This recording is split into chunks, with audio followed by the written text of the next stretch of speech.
Hoy hablaremos sobre las bases fisiológicas de la acupuntura. La palabra acupuntura deriva de los vocablos latinos acus, aguja, y punctura, punción.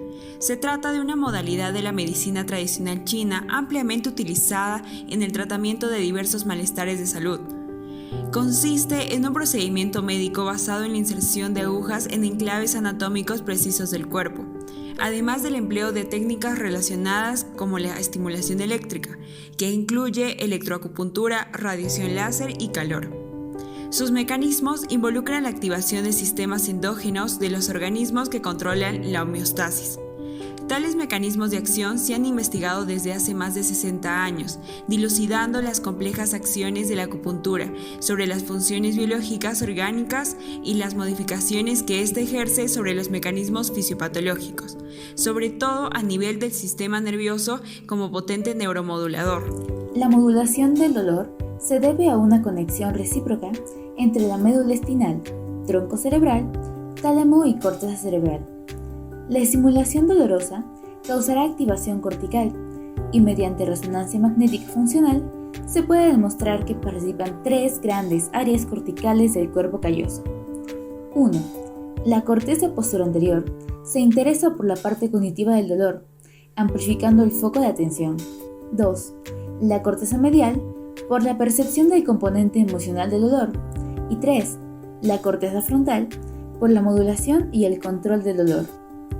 El tálamo funciona como un centro de relevo y conversión.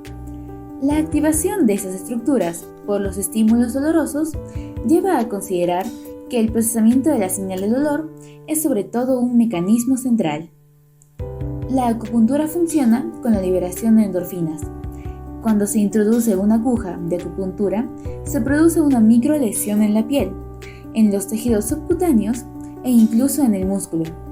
En consecuencia, las células epiteliales dañadas liberan bradicina, sustancia P y prostaglandinas, las cuales producen la activación y reclutamiento de células inmunes al sitio de daño, como los mastocitos, macrófagos, neutrófilos y eosinófilos. Entonces, indagando más sobre este tema, aprendemos que el efecto principal de la acupuntura se produce por estímulo sobre los puntos acupunturales que se encuentran en el trayecto de los principales nervios del cuerpo. Ya que el objetivo de la acupuntura es conseguir un estímulo nervioso, el enclave del estímulo es el punto acupuntural, cuya estructura tisular no es específica. Además, tenemos que tener en cuenta que la piel del punto de acupuntura tiene menos resistencia eléctrica que la circundante.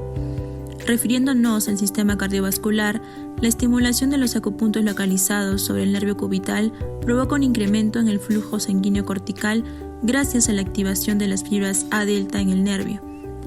Respecto al sistema endocrino, el estímulo de las fibras del grupo A delta por electroacupuntura modifica la secreción de catecolaminas, así como de hormonas gastrina y colecistoquinina.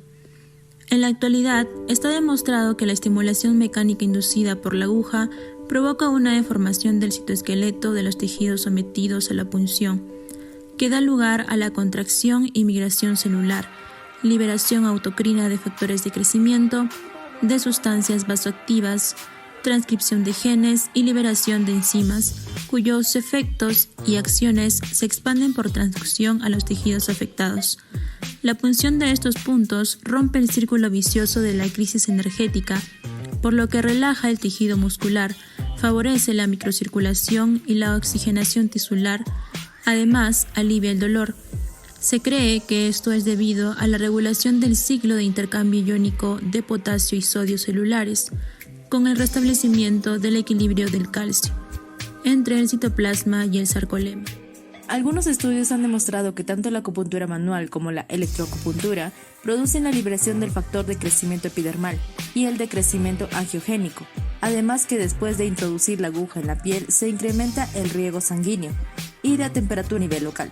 Las sustancias químicas activan a los nociceptores para producir los reflejos espinales e informar al sistema nervioso central del daño producido en la periferia.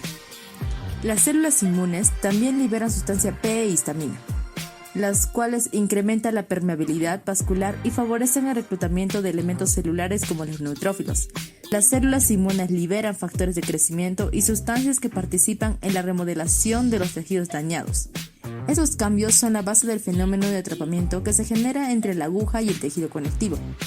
Además, constituyen la base del proceso de mecanotransducción, el cual sirve para reclutar elementos celulares en el sitio de punción, activar receptores sensoriales y fibras aferentes, y enviar las señales nerviosas de la periferia hacia el sistema nervioso central. Hay que destacar que se ha incluido la acupuntura por parte de la Sociedad Americana de Cáncer para el tratamiento de la fatiga, la ansiedad y la depresión, así como la mejora de la calidad de vida relacionada con el cáncer. Al final llegamos a la conclusión de que para entender la acupuntura es necesario estudiar la secuencia de acontecimientos moleculares en el proceso desde una perspectiva biomédica. Por ello, no se la puede considerar como una pseudociencia. Además, esta es un procedimiento médico poco investigado, que ha demostrado tener eficacia en diversos campos como el control del dolor. Por ello, es necesario brindarle más atención y desarrollar un esquema de tratamiento que pueda asegurar su buena praxis. Y finalmente se ha probado que la simple presión de ciertos puntos acupunturales puede lograr una respuesta neurofisiológica. Relacionado a esto, la acupuntura presenta un mecanismo específico y otro inespecífico.